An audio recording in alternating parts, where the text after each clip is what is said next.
राधे राधे मेरे प्यारे भाइयों बहनों माताओं व बंधुओं, चैनल में आपका स्वागत है। बंधुओं, आज द्वादशी के दिन मैं आपको सुनाने जा रही हूँ एकादशी व्रत पारण की कथा। बंधुओं, जिसे सुनने मात्र से आपको एकादशी व्रत के पूर्ण फल की प्राप्ति होगी। बंधुओं, यदि आपने हमारी YouTube चैनल को अब तक सब्सक्राइब नहीं किया तो जरूर करें और बेल आइकन दबाना ना भूलें, ताकि आपको हमारी आने वाली सभी वीडियोस की जानकारी सबसे पहले हो सके।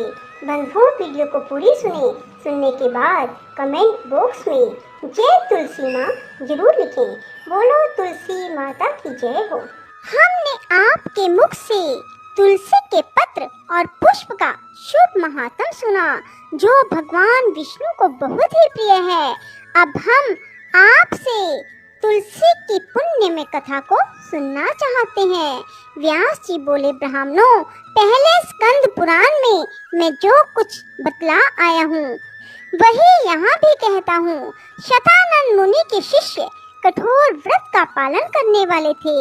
उन सब ने एक दिन अपने गुरु को प्रणाम करके परम पुण्य और हित की बात पूछी। शिष्यों ने कहा, नाथ, ब्रह्म वेताओं में श्रेष्ठ आपने पूर्व काल में ब्रह्मा जी के मुख से तुलसी जी के जिस कथा का श्रवण किया था उसको हम सब सुनना चाहते हैं।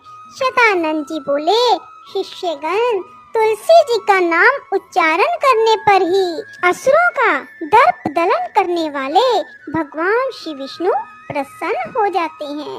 मनुष्य के पाप नष्ट हो जाते हैं, उन्हें अक्षय पुण्य की प्राप्ति होती है, जिसके दर्शन मात्र से करोड़ों गोदान का फल प्राप्त होता है। उस तुलसी का पूजन और वंदन लोग क्यों ना करें। कलयुग में संसार में वे मनुष्य धन्य हैं जिनके घर में शाल ग्राम शिला का पूजन संपन्न करने के लिए प्रतिदिन तुलसी का वृक्ष भूतल पर लहलहाता रहता है। जो कलयुग में भगवान श्री केशव की पूजा के लिए पृथ्वी पर तुलसी का वृक्ष लगाते हैं, उन पर यदि यमराज अपने किंकरों सहित रुष्ट हो जाए तो भी वे उनका क्या कर सकते हैं।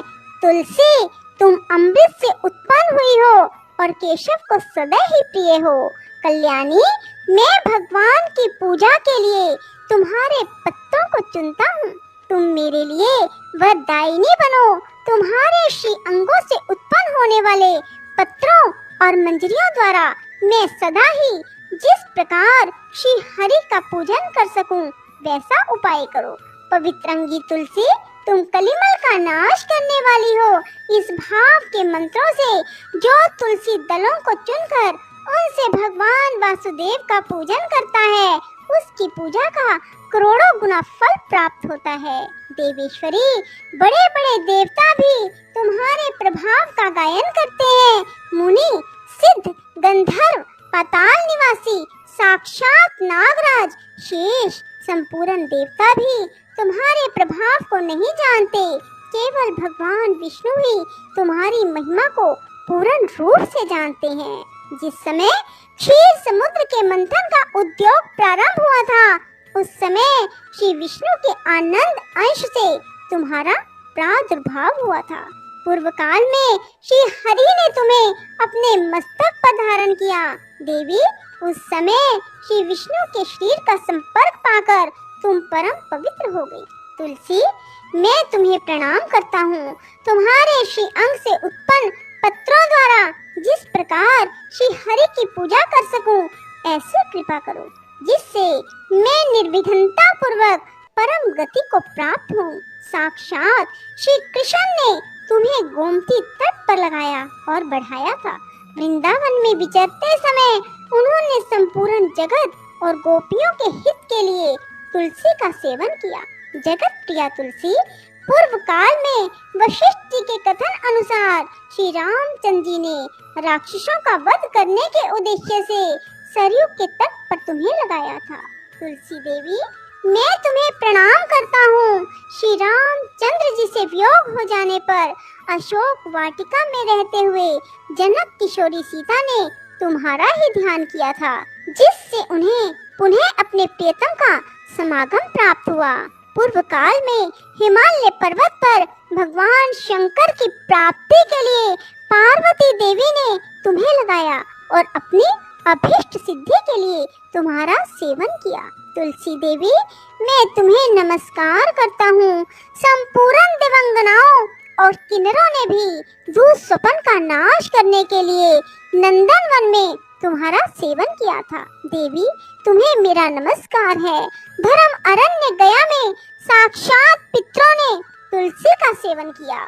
दंडक अरण्य में भगवान श्री रामचंद्र जी ने अपने हित साधन की इच्छा से परम पवित्र तुलसी का वृक्ष लगाया। लक्ष्मण और सीता ने भी बड़ी भक्ति के साथ परम पवित्र तुलसी का वृक्ष लगाया। लक्ष्मण और सीता ने भी बड़ी भक्ति के साथ उसे पोसा। जिस प्रकार शास्त्रों में गंगा जी को त्रिभुवन व्यापिनी कहा गया है, उसी प्रकार तुलसी देवी भी संपूर्ण चराचर जगत में दृष्टि गोचर होती है। तुलसी का ग्रहण करके मनुष्य पातकों से मुक्त हो जाता है। और तो और मुनीश्वरों, तुलसी के सेवन से ब्रह्म हत्या भी दूर हो जाती है। तुलसी के पत्ते से टपकता हुआ जल जो अपने सिर पर धारण करता है, उसे गंगा स्नान और 10 गोदान का फल प्राप्त होता है। देवी, मुझ पर प्रसन्न होवो। देवेश्वरी, हरि प्रिय, मुझ पर प्रसन्न हो जाओ। क्षीर सागर के मंथन से प्रकट हुई तुलसी देवी, मैं तुम्हें प्रणाम करता हूँ। द्वादशी की रात्रि में जागरण करके जो इस तुलसी माँ की कथा को सुनता है, भगवान श्री विष्णु उसके 32 अपराध क्षमा कर देते हैं। बाल्य अवस्था, कुमार अवस्था, जवानी और बुढ़ापे में जितने पाप किए जाते हैं, वे सब तुलसी स्तोत्र के पाठ से नष्ट हो जाते हैं। तुलसी के स्तोत्र से संतुष्ट होकर भगवान सुख और अभ्युदय प्रदान करते हैं। जिस घर में तुलसी जी की इस कथा को सुना जाता है, पढ़ा जाता है, उसका कभी अशुभ नहीं होता, उसका सब मंगल ही होता है, किंचित भी अमंगल नहीं होता। उसके लिए सदा सुकाल बना रहता है, वह घर प्रचुर धन धान्य से भरा रहता है। तुलसी जी की इस कथा को सुनने से मनुष्य के हृदय में भगवान विष्णु के प्रति अविचल भक्ति होती है, उसका वैष्णवों से कभी वियोग नहीं होता।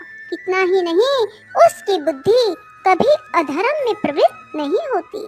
जो द्वादशी की रात्रि में जागरण करके तुलसी जी की इस कथा का पाठ करता है, उसे करोड़ों तीर्थों के सेवन का फल प्राप्त होता है। बोलो विष्णु भगवान की जय, तुलसी माता की जय। राधे राधे, जय श्री कृष्णा। बंधुओं, यदि आपको हमारी वीडियो पसंद आए तो इसे लाइक करें और शेयर भी जरूर करें। धन्यवाद।